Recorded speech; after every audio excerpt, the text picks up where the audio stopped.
जय श्री राम दोस्तों। आज है हमारी वेट लॉस जर्नी का डे 85। तो चलिए शुरू करते हैं हम अपना आज का रूटीन। सबसे पहले पहुंचते हैं अपनी एक्सरसाइज साइट पर, जहां स्टार्ट करते हैं रनिंग। और रनिंग कंप्लीट करने के बाद चलिए शुरू करते हैं आज की पहली एक्सरसाइज। इस वर्कआउट को करने के लिए अपने पैरों को कंधे से ज़्यादा दूरी पर रखकर और दोनों हाथों को अपने कंधे के बगल में फैलाकर रखें। फिर दोनों हाथों को सामने की ओर नमस्ते की मुद्रा बनाते हुए घुटनों को मोड़ें और हिप्स को पीछे की ओर रखते हुए नीचे बैठें, जैसे आप कुर्सी पर बैठ रहे हो। वापस हाथों को धीरे धीरे सामने से कंधे की ओर खोलते हुए सीधे खड़े हो जाएं और अपनी क्षमता के अनुसार इसे दोहराएं। ये एक कंपाउंड वर्कआउट है जो आपकी अपर एंड लोअर बॉडी को एक साथ टारगेट करता है, जिससे ये एक इफेक्टिव फुल बॉडी वर्कआउट बन जाता है। इसमें कई मसल ग्रुप शामिल होते हैं, जिससे कैलोरी ज़्यादा बर्न होती है और वजन तेज़ी से कम होता है। नंबर 2, इस वर्कआउट के लिए अपने पैरों को हिप्स के बराबर रखते हुए सीधे खड़े हो जाएं और दोनों हाथों को फैलाकर चेस्ट के सामने रखें। अपने दाएं पैर को जितना हो सके ऊपर उठाएं और दोनों हाथों को चेस्ट के सामने से दाएं साइड की ओर ले जाएं। इस दौरान आपकी बॉडी स्टेबल रखिए और केवल हाथों को ही मूव करें। फिर वापस पहले जैसे स्थिति में आकर इसे दोनों पैरों से दोनों साइड में दोहराएं। ये exercise हिप्स, glutes, quadriceps and hamstring को टारगेट कर उसे स्ट्रांग बनाता है। ये बॉडी बैलेंस एंड स्टेबिलिटी को बेहतर बनाने में बहुत हेल्प करता है। नंबर 3, इस वर्कआउट को करने के लिए अपने पैरों को कंधे के बराबर की दूरी पर रखकर सीधे खड़े हो जाएं और अपने दोनों हाथों को चेस्ट के सामने आपस में मिला लें।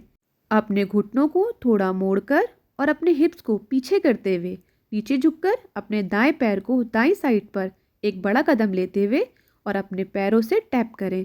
फिर वापस सेंटर में आकर बाईं साइड पर कदम बढ़ाकर ऐसे ही टैप करें और बारी बारी से दोनों पैरों से दोहराएं। ये exercise हिप्स, legs, glutes and core muscle को टारगेट करके उन्हें मजबूत बनाता है। रेगुलर प्रैक्टिस से बॉडी बैलेंस एंड कोऑर्डिनेशन में सुधार होता है। ये exercise heart rate and blood circulation को बढ़ाती है और हार्ट को हेल्थी रखती है। नंबर 4, इस वर्कआउट को करने के लिए अपने पैरों को एक दूसरे के पास रखते हुए सीधे खड़े हो जाएं और दोनों हाथों को शरीर के दोनों किनारों पर रखें। अपनी स्पाइन को सीधा रखते हुए अपने दाएं घुटने को ऊपर मोड़कर जितना हो सके चेस्ट की ओर ले जाएं। इस दौरान आपकी अपर बॉडी सीधी रहनी चाहिए। जब आपका घुटना ऊपर हो तो अपने दोनों हाथों से ऊपर उठाए घुटने के नीचे ले जाकर ताली बजाएं। धीरे धीरे अपने पैर को नीचे की ओर ले जाएं और दोनों हाथों को सर के ऊपर ले जाकर ताली बजाएं। इसी प्रकार से दोनों पैरों से बारी बारी से दोहराएं। ये एक हाई इंटेंसिटी एक्सरसाइज है जो तेजी से कैलोरी बर्न करने में हेल्प करती है और जिससे वेट लॉस इजी हो जाता है। नंबर 5, इस वर्कआउट को करने के लिए पैरों को कंधों के बराबर की दूरी पर रखकर सीधे खड़े हो जाएं और अपने हिप्स को पीछे की ओर धकेलते हुए घुटनों को मोड़ें और नीचे बैठें, जैसे कुर्सी पर बैठ रहे हो। इस दौरान अपनी पीठ को सीधा रखें। अपने बैठे की स्थिति में पूरी तरह खड़े हुए बिना बस कुछ इंच ऊपर और नीचे एक बार मूवमेंट करें। फिर वापस पहले जैसी स्थिति में आकर अपनी क्षमता के अनुसार दोहराएं। ये एक्सरसाइज आपके ग्लूट्स, क्वाड्स एंड हैमस्ट्रिंग को इफेक्टिव तरीके से टारगेट करता है, जिससे बॉडी को एक अच्छा शेप मिलता है।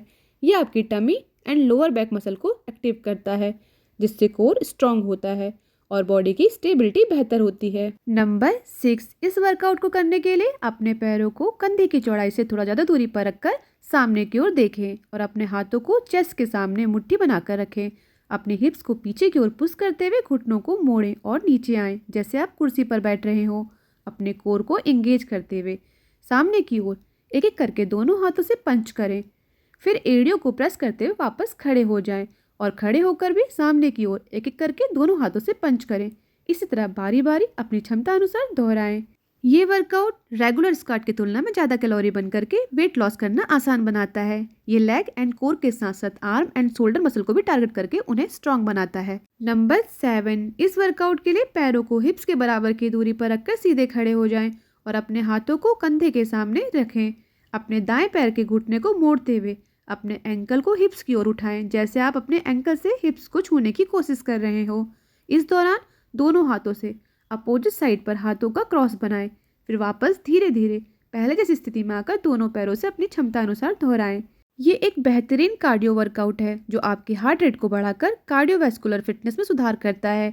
ये आपके हैमस्ट्रिंग, ग्लूट्स एंड क्वाड्स को एक्टिव करके स्ट्रॉन्ग बनाता है और बॉडी की फ्लेक्सिबिलिटी एंड मोबिलिटी को बढ़ाता है, जिससे हमारी रेगुलर की एक्टिविटीज़ ईजी हो जाती हैं। नंबर 8, इस वर्कआउट को करने के लिए पैरों को कंधों के बराबर की दूरी पर रखकर आगे की ओर झुकें। अपने दाएं हाथ को ऊपर उठाकर बाएं हाथ से दाएं पैर के अंगूठे को जितना हो सके छूने की कोशिश करें। अब इसी प्रोसेस को दूसरे हाथ से भी दोहराएं और बारी बारी से अपनी क्षमता के अनुसार रिपीट करें। इस दौरान जितना हो सके अपने घुटनों को सीधा रखने की कोशिश करें। ये workout hamstring, calf and lower back muscle को स्ट्रेच करके उसकी फ्लेक्सिबिलिटी को बढ़ाता है।